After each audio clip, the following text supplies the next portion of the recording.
Olá, uma poética dividida entre o apelo político e o sentimentalismo mais profundo.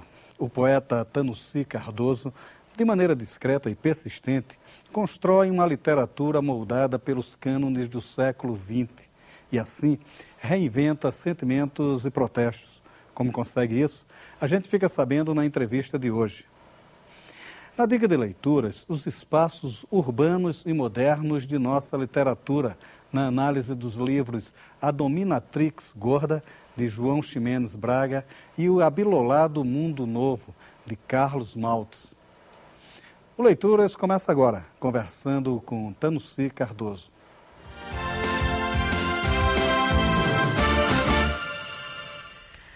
Tanucy, bom, vamos falar de poesia, né? Claro. É sempre bom falar de poesia.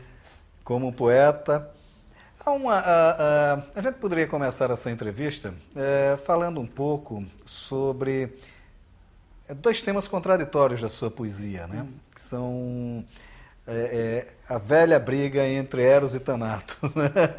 A questão do amor e da morte, que são temas muito presentes na sua poesia. Quer dizer, essa é uma das contradições de sua poesia. Como é que se dá esses elementos contraditórios? Maurício, é o seguinte, o amor está presente, né? O amor é presente em todos os nossos atos. Quando você faz o teu programa de poesia, o amor está presente, né? É poesia. E a morte é cotidiana, é presente também. Então, esse elo é quase um link necessário, realista, é isso que importa, né? Amor e morte são quase sinônimos e antônimos ao mesmo tempo na minha cabeça, né? E quando eu faço um poema de amor, e geralmente você vê que o amor é finito, eu estou falando de morte, né? Quando a gente fala de que o amor morreu e que você tem que recomeçar, eu também estou falando de morte, que a morte também é um recomeço. Para mim é um recomeço. Então, amor e morte estão interligadas, por mais que a gente ache que só a vida vale a pena com o amor e que a morte não é nada, quando a gente acha que a morte não é nada e a morte é tudo, em todos os atos cotidianos, ela está presente, a gente está se distanciando de uma realidade de todos nós. O amor pode nem existir para a gente, mas a morte vai existir. Então, a morte é um tema muito forte na minha poesia, com certeza. Eu estou até começando a ficar com medo que eu comece a ser chamado de poeta da morte. Mas o Carpinejar até destaca um verso seu, né, que é aquele que você diz assim, acho que vou morrer depois de mim, né? Esse poema me deu muita alegria. Se alguém me perguntasse, mas por que você escreve, por que é poesia na sua vida, eu poderia te dizer dois exemplos que esse poema me suscitou e que me bastaria para dizer assim, acho que você está no caminho certo. Há uns anos atrás, Maurício, eu recebi um e-mail de um poeta, vou citar o nome, óbvio, e eu não conhecia, nem o conheço até hoje pessoalmente, só por uns e-mails. Ele me dizia, me agradecia, porque ele ia se suicidar. E ao ler esse poema, ele não se suicidou. Há uns 8 meses, mais ou menos, ele mandou um e-mail para mim, dizendo, você lembra de mim, o poeta que você salvou? Eu não, a poesia. E isso foi um exemplo desse poema que fala da morte. Aliás, os meus poemas falam de morte, mas falam sempre da esperança. São poemas esperançosos. E esse ano ainda, no início desse ano, eu recebi um e-mail belíssimo de uma mãe, que não me conhecia também, eu também não a conheço, ela me dizendo que havia perdido um filho dela, acho que com 3 anos, não me lembro direito, com uma doença rara. E ela estava extremamente desesperada. Ela estava desesperada e até que a psicóloga dela deu o meu poema para ela. E ela começou a se sentir esperançosa novamente através desse poema.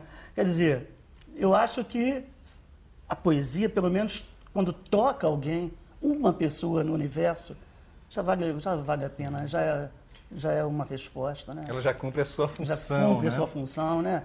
De tocar, de humanizar, de tornar a gente mais humano, mais sensível, mais solidária, né? Mais generosa. Acho que é isso. E um outro aspecto da sua poesia é engraçado. Ela não é uma poesia religiosa, não é isso que eu estou me referindo. Mas ela é uma referência religiosa Deus, né? muito grande, né? É. Há uma sentimentalidade de Deus curiosa, né? Porque é uma sentimentalidade meio que ecumênica do Deus, né? Quer dizer, o Gilberto Mendonça fez isso? um ensaio do meu...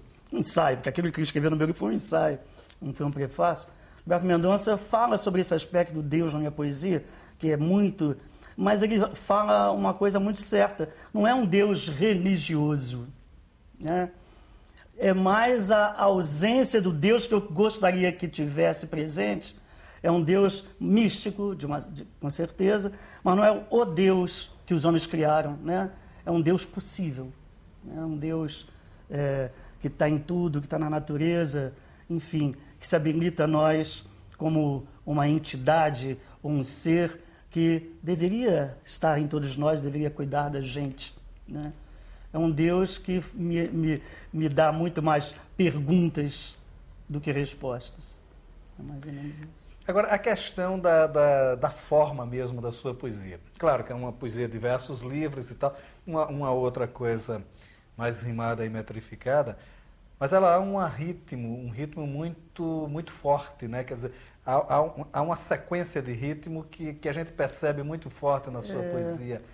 Quer dizer, como é isso também, essa questão eu acho que eu prezo muito o ritmo interno, mais do que as rimas.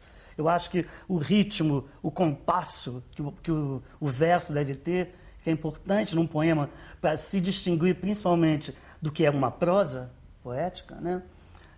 Isso é muito presente na minha poesia. Mas eu acho que esse ritmo que você notou e que é verdadeiro, ele se encontra nos meus poemas devido a uma oralidade própria dele. Eu vim de uma família de pais muito pobres, de uma família muito humilde. Meu pai era do Nordeste. E eu cresci, Maurício, com ele, sem praticamente nenhuma cultura, lendo poemas, dizendo poemas, recitando poemas de Olavo Bilac, Castro Alves, Alves de Azevedo, né, Gonçalves Dias. Eu via nas festas, em qualquer reunião que tinha, lá estava meu pai recitando, falando. E eu acho que eu cresci com isso, né? E com esse verso, eu digo que eu acho que meus versos vêm desse meu pai, dessa voz do meu pai, dos meus ouvidos. Tanto, e também minha juventude eu passei, não tinha televisão. Televisão é uma coisa dos anos 60, né? E nos anos 50, 40, eu ouvia na rádio, né? Eram os cantores do rádio, Nelson Gonçalves, Dalva de Oliveira, e, não sei, Ângela Maria, essas coisas todas. E isso me deu também essa oralidade. Eu gosto de cantar, gostava de música. E acho que é por aí. Tanto que eu só sei que um poema meu está, acabado, depois que eu falo, e que ele vai entrando nos meus ouvidos, aquele ritmo tá perfeito. Agora está correto, está por aí. Uhum. A questão de ouvir o poema, né? De ouvir o poema. Há essa relação com a música é até interessante. Você faz muitas referências à música no seu poema, né? Eu gosto muito de música. Tem até um que é terrível, você faz uma descrição de um tiroteio no Morro. O Som de Estrela.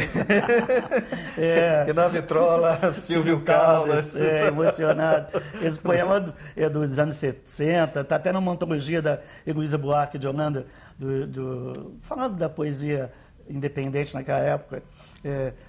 Chão de estrelas. 3 tiros no peito, ele jaz estirado na vitrola, Silvio Caldas emocionado.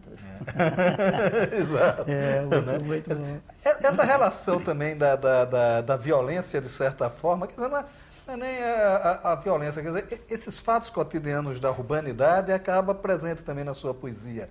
Em algum momento ou outro acaba surgindo esses elementos do cotidiano, né? Há uma poesia um tanto cotidiana também na sua presença. Eu acho inevitável esse tipo de olhar do cotidiano, né? O poeta está aqui olhando as coisas, né? Então, o dia a dia, o que você tem que fazer? Olhar, captar, revolver esse caos e torná-lo poesia. Não como tornar tornar a realidade poeticamente, né? Não isso. Pelo contrário, o poeta tem que redemocratizar e redimensionar essa realidade. Mas eu acho que o cotidiano é presente nos meus poemas, porque eu sou um cara que tem que viver o meu dia a dia, a minha vida, né? A vida atual. Né? Eu não posso viver uma vida que não é minha. Né? Eu tenho que verificar as coisas que estão acontecendo ao meu redor e isso me toca muito, todas as coisas. Muito embora os meus poemas... No outro dia, um escritor me perguntou por que meus poemas não eram extremamente políticos. Eu falei, mas a política em tudo. Quando eu falo da rua, da urbanidade, das cidades, embora eu explicitamente não esteja falando de política, eu estou falando de política. Né? Isso... Quer dizer, não há aquele engajamento político mais não, exacerbado, e tal. Explícito não. Eu acho muito perigoso. Mesmo os poemas de amor, falar de política é muito perigoso, é um caminho muito áspero e insano para um poeta. Né? Você falar de política, você cai pode cair na demagogia, no panfleto, então é muito perigoso. E falar de amor também é perigoso, porque você pode cair no déjà vu, do clichê. Então, são espinhos que o bom poeta tem que tomar muito cuidado para falar. E como é que você se livra dessas armadilhas? Eu escrevo e rasgo. Eu vou escrevendo e vou rasgando até chegar a um acordo comigo mesmo ou com o meu interior. Esse eu acho que tá bom, tá escrito. Eu estava falando no outro dia, a gente escreve, quem escreve, um poeta quando escreve é uma coisa maravilhosa. Você sabe quando você acertou, né? Que eu vim escrevendo, depois que eu lancei o meu último livro solo, O Exercício do Olhar, eu vim escrevendo, depois lancei um outro livro, Carne Serena, mas depois eu fui escrevendo menos, e escrevia falando, cara, eu não acho que eu não sou mais poeta não, acabou, eu não consigo mais escrever nada que eu gosto. Até que no outro dia eu fiz um poema. Você sabe, eu fiquei 3 dias alegre cantando, que eu sei que eu fiz um bom poema. É muito estranho isso, é muito... Então a dor do nada vira assim tudo, quando você acerta um poema que você diz, não, esse é um poema bom, é muito bom. Acho que todos sentem isso, né?